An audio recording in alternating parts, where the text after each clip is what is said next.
உங்கள் video trend ஆகணும்னா நாய்கள் செய்திகள் இப்போது போட்டால் ட்ரெண்ட் ஆகலாம். அந்த அளவுக்கு நாய்களை வில்லன்களாக சித்தரித்து காட்டுகிறார்கள் இந்த மீடியாக்கள். ஏற்கனவே நம் நாய்களை தினமும் ஆயிரக்கணக்கில் கொல்கிறார்கள் இந்த சில மனித ஜென்மங்கள். இப்போது கேட்கவா வேண்டும்? உச்சநீதிமன்ற தீர்ப்பு வந்ததும் எல்லா டிவி சேனல்களும் இந்த இடத்தில் நாய் கடிக்குது, அந்த இடத்தில் நாய் சொரியுது போட்டு போட்டு காண்பித்தால் நல்லவர்கள் கூட நாய்களை வெறுக்கத் தொடங்குவார்கள். இவ்வளவு நாள் நாய் செய்தி வரவில்லை. இப்போது தினமும் வருகிறது. நம் மக்கள் 100% பேரில் 20% பேருக்குத்தான் நாய்கள் பிடிக்காது. இதுதான் உண்மை. ஆனால் சோசியல் மீடியாவை திறந்தால் கமெண்ட்ல முழுவதும் நாய் கடிக்குது செய்தி மட்டும்தான்.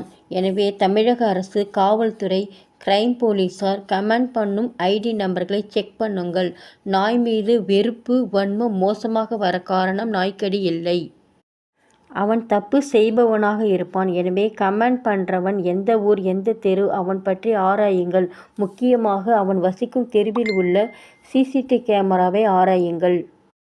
நேர்மையற்ற திருட்டுத்தனம் செய்யும் மனிதனுக்கு மட்டும்தான் நாய்களை பிடிக்காது. திருடன் என்பவன் நகை திருடுபவன் மட்டுமல்ல, அந்த தெருவில் வசிக்கும் அவன் அடுத்தவன் வீட்டில் உள்ள மரங்களில் காய்கறிகள், பூக்கள், பழங்கள், கீரைகள் எடுப்பவனும் திருடன்தான். இதை அந்த தெருவில் உள்ள தெருநாய்கள் காட்டிக் கொடுக்கும். அதனால் அவனுக்கு நாய்களை கண்டால் பிடிக்காது. அதனால் அந்த நாய்களை கண்டால் கல்லால் அடிப்பான். தன் பிள்ளைகளுக்கும் கல்லால் அடிக்க கற்றுக் கொடுப்பான். ஒருத்தவனுக்கு ஒரு உயிரினம் பிடிக்காது. அதனால் எல்லா உயிரினத்தையும் நம்ம அழிக்க முடியுமா? இந்த பூமி எல்லாருக்கும் சொந்தமானது. முதல்வர் அவர்களே நாய்களை கொல்பவர்களுக்கு கடுமையான தண்டனை கொடுக்க வேண்டும். இல்லையென்றால் அவர்கள் பிற்காலத்தில் மனிதனை கூட கொல்ல தயங்க மாட்டார்கள். ஜல்லிக்கட்டுக்கு குரல் கொடுத்த இளைஞர்களே, இந்த வாயில்லா ஜீவன்களுக்கும் நீங்கள் குரல் கொடுக்கலாமே. Save street tax.